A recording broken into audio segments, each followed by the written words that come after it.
Hello and welcome to this special broadcast, a webinar on water conservation on Planet Outlook. Let me introduce my guests. Joining us from Orissa is Srimati Anu Garg. She is the Principal Secretary of Department of Water Resource, Government of Orissa. Then we have Shri Ashok Kumar, IAS, Additional Secretary and Mission Director of the National Water Mission, and Dr. P. Nanda Kumaran, who is the Chairman of the Central Groundwater Board. Thank you, all of you, for your time and joining us on this important broadcast. So, I want to begin with the context that in the last couple of years, there have been several reports which basically been alarmist in nature, if I can put in that way, that India is running out of water. There has been a report in 2018 which said that 21 cities in India would run out of water by 2020. And we have seen that in 2019, Chennai ran out of water. In 2018, Shimla ran out of water. Then there's a new headline which is going rounds, which is saying cities at risk of running out of water by 2050. And at least 30 Indian cities will face such a grave water crisis. So somehow we feel the clock is ticking in, and India is also heading for a major water crisis.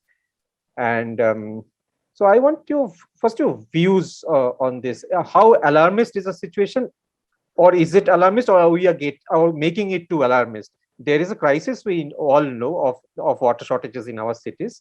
If I can ask Srimati Anu Garg to kind of to begin with her comments.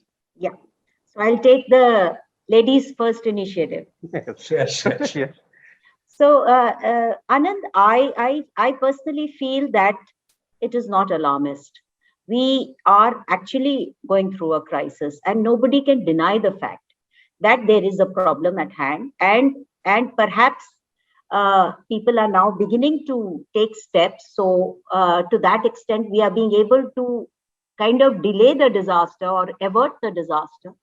But the fact is that we have reached a stage where things can go either way. So the situation is grave, but the good news is that now people have started taking note and everybody has started responding. But as you yourself mentioned, 2018, just 3 years back, Shimla for 8 days, it didn't have water. They call it day zero. It happened in Cape Town earlier, where suddenly you are told that from you have just 3 days of municipal water, and then suddenly everything is going to be rationed and all that. So it is a problem. It is a problem, and there's no point in brushing it under the carpet. But the good news is that we are all, everybody seems to be including people, and people are now beginning to take some kind of steps. Ashokji, if I can come to you next. I fully endorse the view of Anu, because we have not reached a very grave, alarming situation. As one, we have sort of recognized that there is a problem in hand, and luckily we have had a good steps taken up from the water management potential. If you look at the last maybe 5-6 years, if you look at the initiative in the last maybe 5-6 years, you can see there is a tremendous impetus and focus given on water. This is a very welcome change. Starting with in 2019, when the new government took over, this was the first time when a ministry was formed with the name Ministry of Jal Shakti, combining or merging various departments which were otherwise spread out in various areas. This is a very clear focused attention on water. It shows a very clear focus of attention on water, because water, one, is a state subject, and water, unfortunately, is in silos in the country. See, there is groundwater, there's a surface water, there is water handled by urban area, there's water urban in rural areas. Yes, the scope of water is different in areas, in different parts. Okay, In urban area, probably it is more of drinking water and those associated with that, and probably pollution of water is more crisis. Whereas in urban area, in rural area, it is more agriculture water, and then there is a lot of storage demand is for agriculture water, and then there's a lot of potential for storing water. The land is available, etc. So there are different approaches for water in urban and rural areas, but unfortunately, the water does not look at the boundary between an urban area and rural area. So we need to have water in total. This was not happening between because each department used to handle it separately, and the work on conserving water did not have a convergence. So this is the first time, as I said, we found that in the central government there is a ministry for Jal Shakti formed, which handles the drinking water and which also looks at other activities of irrigation, etc. And one ministry with two different departments, of course, but under one ministry means there's a lot of convergence in taking decisions. That's one thing.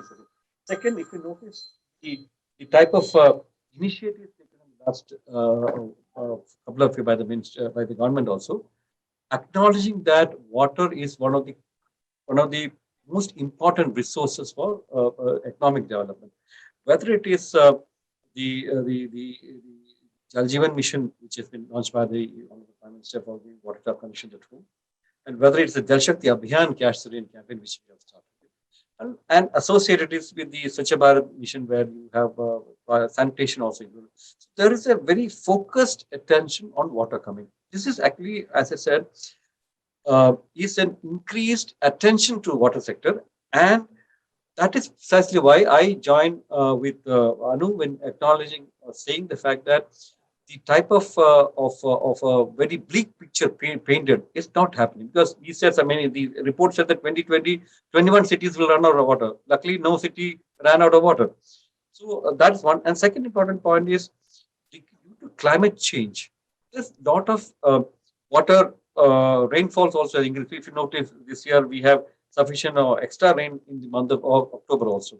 So rainwater is available. It is a matter of proper management of water, for which attention has been given. So that's why I feel that it is a crisis brewing, but it is being addressed, and definitely we'll be able to overcome it. Thank you, Ashokji. Dr. Nandakumaran, I want to add one kind of line to your to this thing, because you are the captain of a very important ship, groundwater.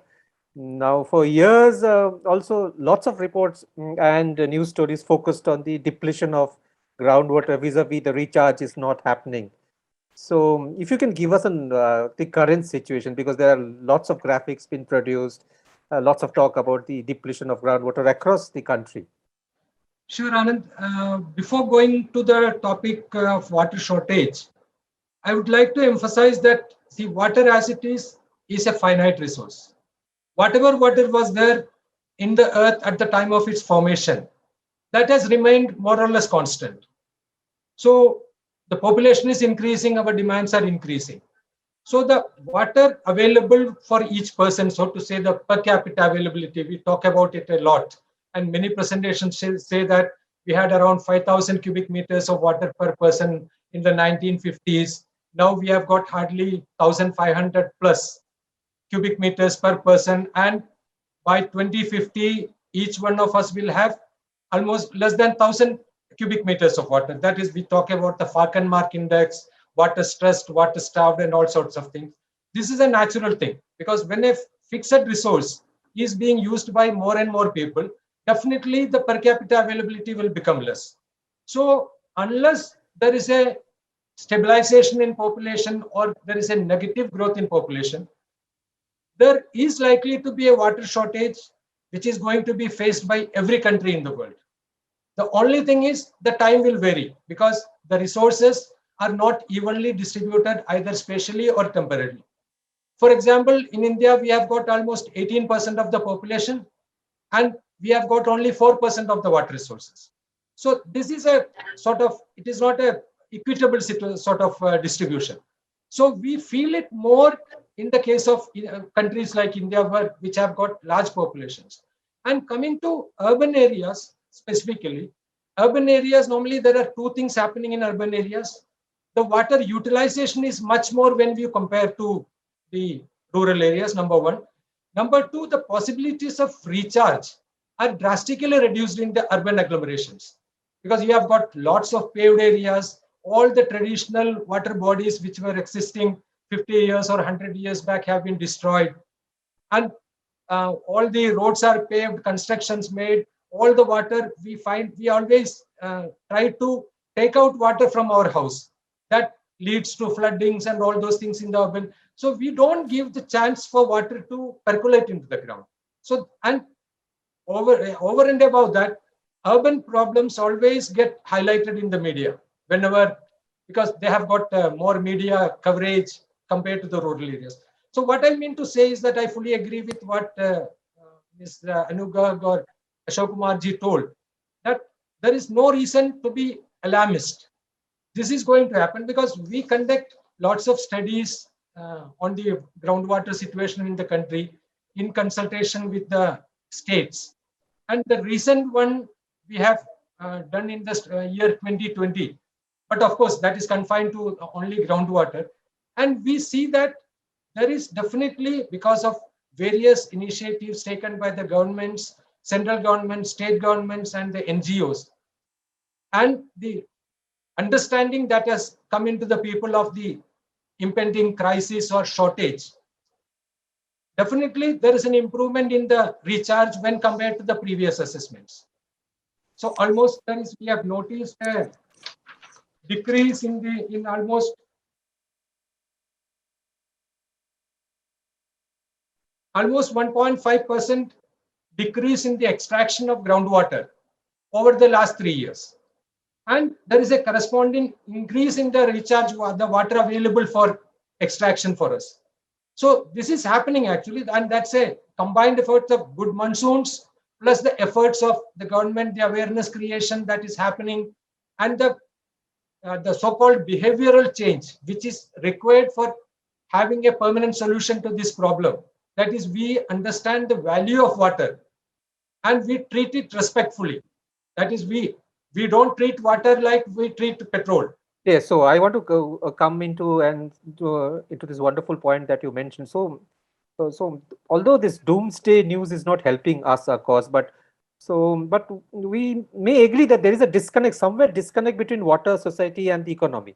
What do you feel? Definitely, because this issue of this water shortage in cities, probably I feel it gained prominence with the Cape Town story, which was literally highlighted a lot by the media, that Cape Town is going to run out of water by 2018.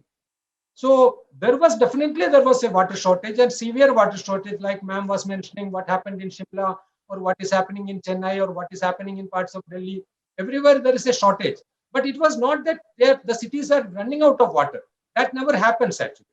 Because no city will run out of water. That is, there is absolutely no water. There will be a water shortage.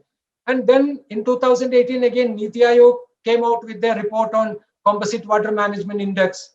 In that, they told 21 cities are going to run out of water by 2020. That was actually based on a computation by Central Groundwater Board, where we had told that in several areas of the country, the exploitation is more than the recharge that is happening. But that fact was not taken into consideration, that we are considering only the amount of water that is replenished on a yearly basis.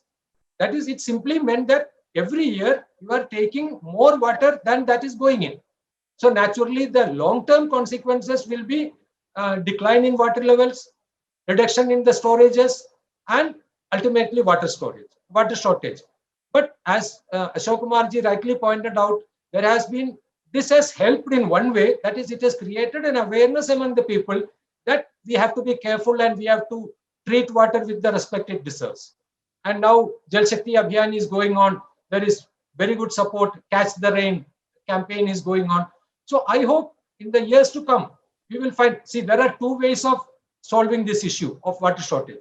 Either you have to increase the availability or you have to reduce the usage. So increase in availability, it has got its limitations, because we have already drilled down to 500 meters, 600 meters in search of groundwater. Wherever it is feasible, we have constructed dams and storages. So there is not much scope for increasing the availability, but there is a lot of scope in reducing the usage, whether it's urban or in the rural areas. What about there's another statistics which says that 80% of the water which comes into the urban use leaves as wastewater. Now, how do we manage this waste? Any of you can answer this. Yeah. So Anand, actually in urban areas also now, and I don't know about other states as much, but in our state, there are in our, let's say the development agency of the city, the guidelines and the rules are very clear. That rainwater rooftop rainwater harvesting is mandatory.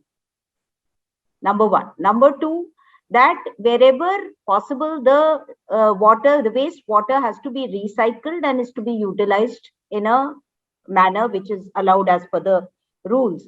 Then, so these type of things are already in practice now, at least proactively, very like Dr. Nandakumar said. I also agree. It's a demand and supply thing also. So if the supply, we have to also reduce the demand.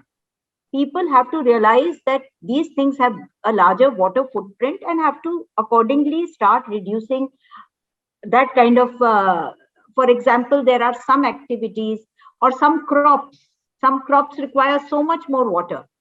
So we are consistently trying to tell people that, look, do crop diversification. It's also economically better, but you will be able to get so much more per drop. So a lot of these things are now happening. And I have a feeling that over time, like I can tell you from this survey which CGWB does. So from 2017 to 2020, in our state, we anyway don't have that much of a problem. Our extraction state of extraction is only 43%. But even then, while our extraction has increased, which any developing economy it would, but the fact is that our recharge has also increased. So I think that is what we have to all do, that while continuing to reduce our demands by making our systems much more water efficient, ensuring better water use efficiency in everything that we do, policy level, implementation level, etc. And at the same time, try to ensure as much of the aquifers that we can recharge.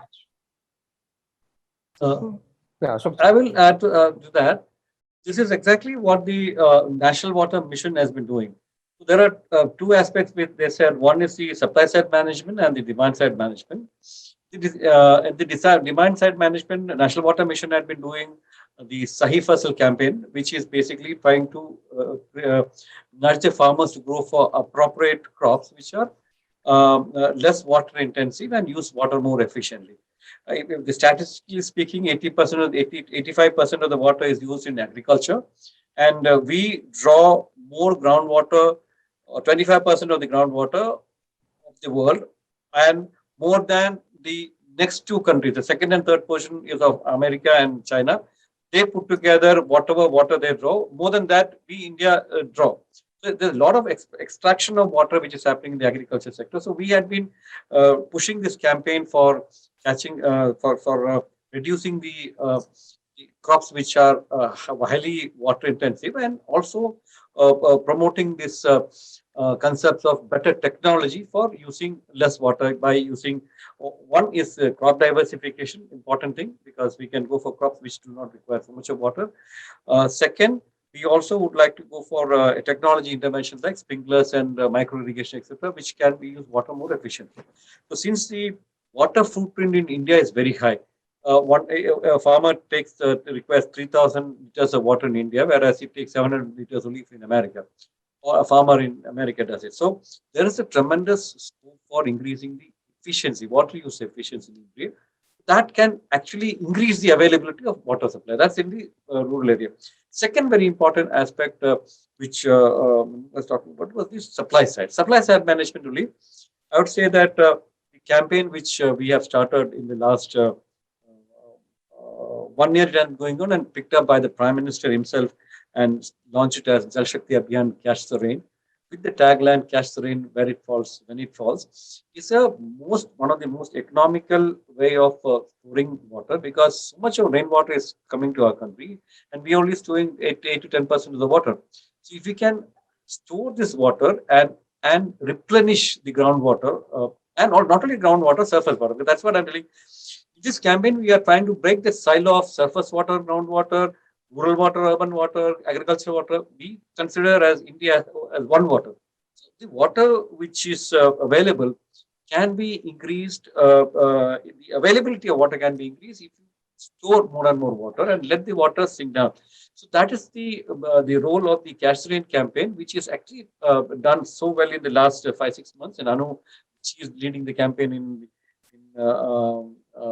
RISA.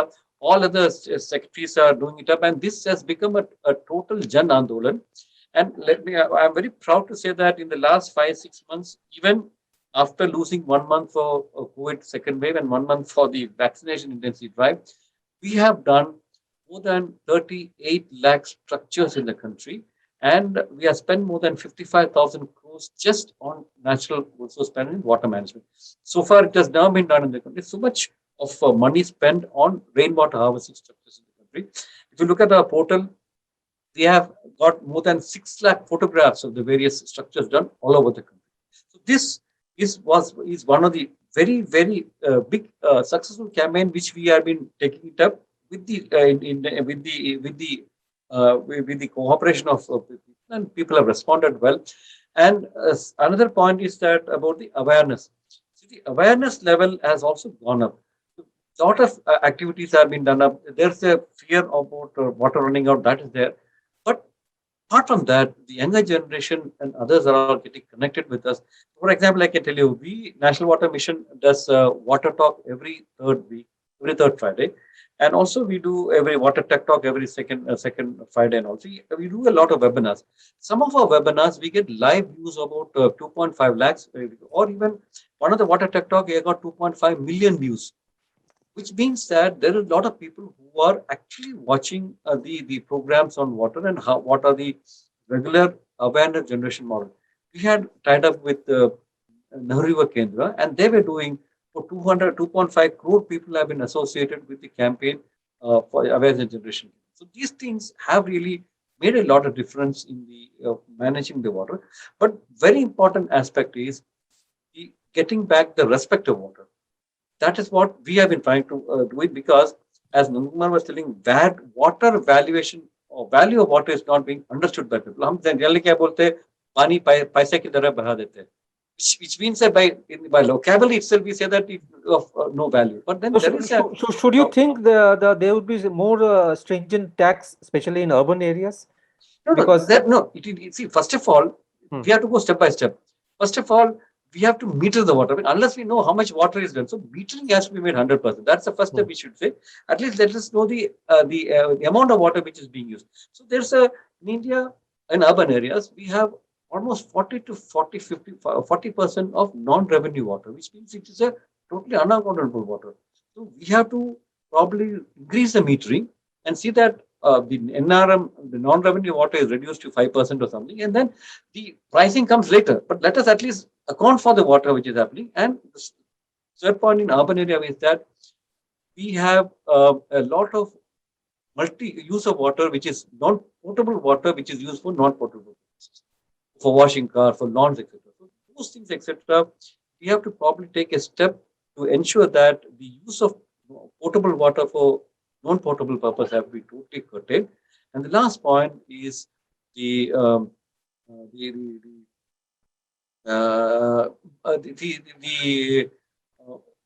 rooftop rainwater harvesting in cities. It is actually, as Anu was mentioning, it is mandated in many places, and that happens within the first year to get the permission. But it is not being monitored every year. So you have a building constructed 1 year, and the first year you rainwater rooftop harvesting is done and get a certificate on that. But that building may remain there for 50 years. But those 49 remaining years, nobody is checking it up. So what we ensure is that we should ensure that the rainwater harvesting structures built on these rooftop buildings are maintained, and they should be dry before the monsoon, which we did in the Catch the Rain campaign this time, to ensure that these channels are clean and the water harvesting structures are properly maintained so that when the rain falls, it is actually stored. Quickly, Dr. Nandapur, one of the things we haven't touched in the discussion is the industrial use. Now, industry is highly dependent on groundwater. I can figure out if you can say what's the situation on that front. Yeah, sure. Anand, if we take the extraction pattern of different sectors in our country, almost 89% of the water is being utilized by the agriculture sector. The remaining 11% is utilized for irrigation industries as well as domestic users. So on an average, the industries use around 5 to 6% of water, not more than that. Is not a big amount. But of course, this will have a very adverse impact in local pockets where there is a large congregation of industries or a large cluster of industries.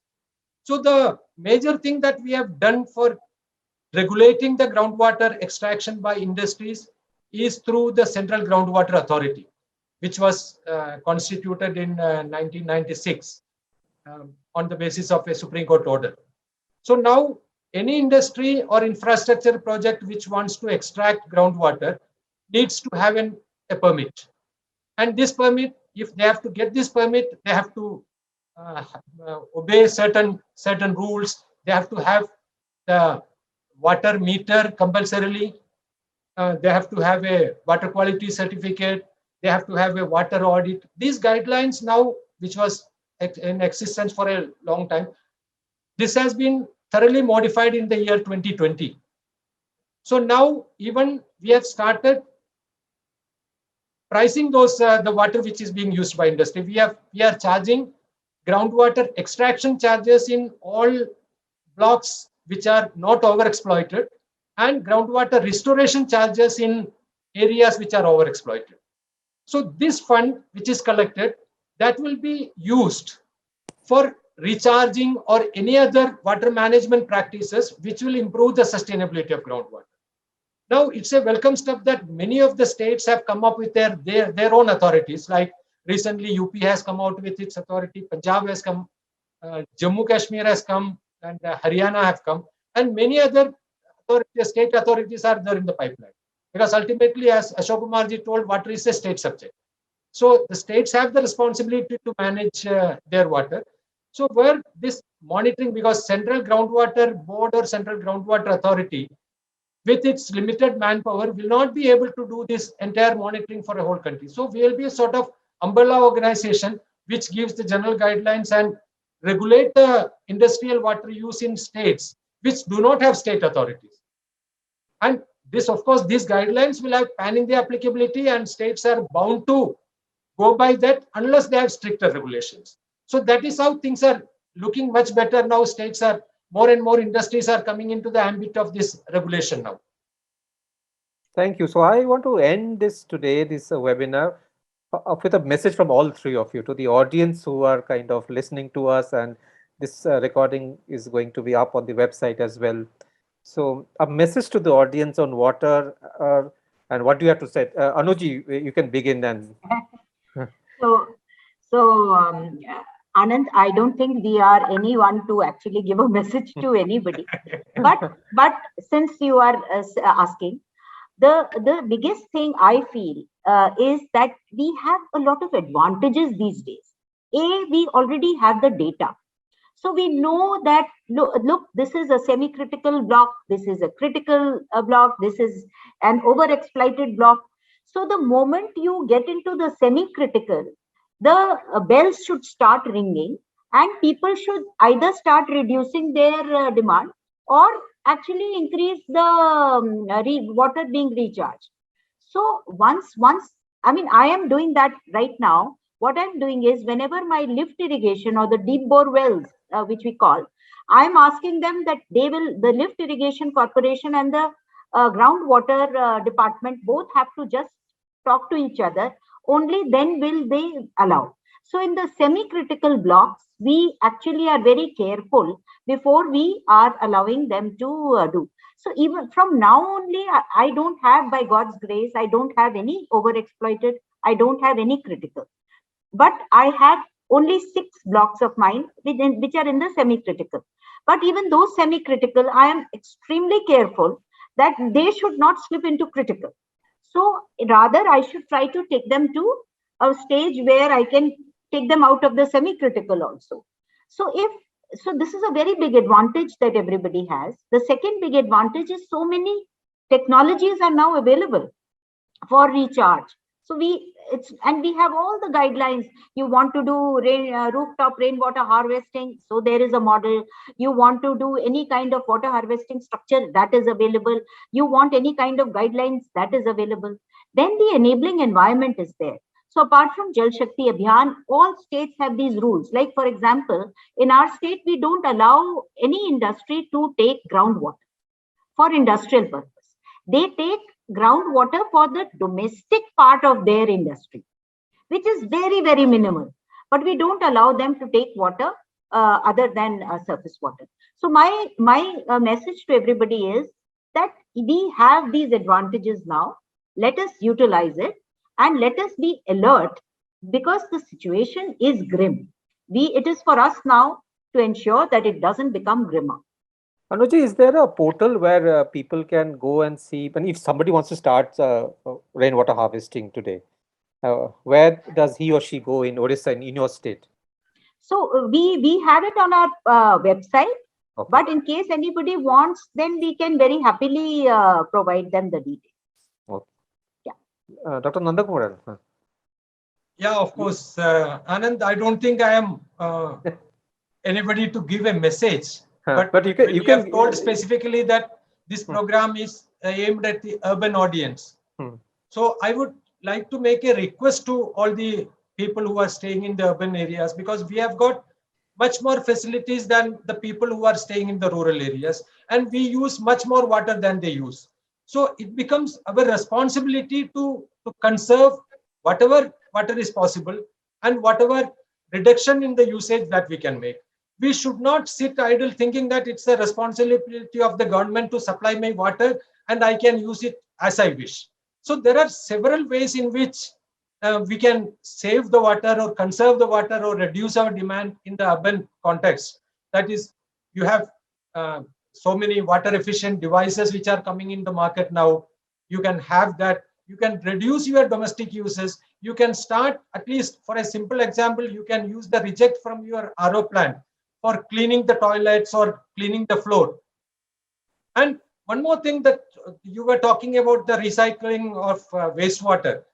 Because the way our urban centers are growing, no government will be able to cope up with the quantum of wastewater that is being generated. So the only solution for that is decentralize the whole mechanism. That is, every apartment complex that exists in an urban context, an urban area, if they recycle their water and use it for their green belt or washing of cars or some other purposes, you can definitely conserve a significant quantum of water. And when a large number of people start doing it, that becomes a huge amount actually. This is the way to avert any crisis that can happen in the future, whatever may be the stage of groundwater development or the availability of water. This can always add to the efforts of the government. I fully understand that every government is doing everything it can to see that people in the urban areas live comfortably. But we should feel it as our responsibility to contribute to that effort.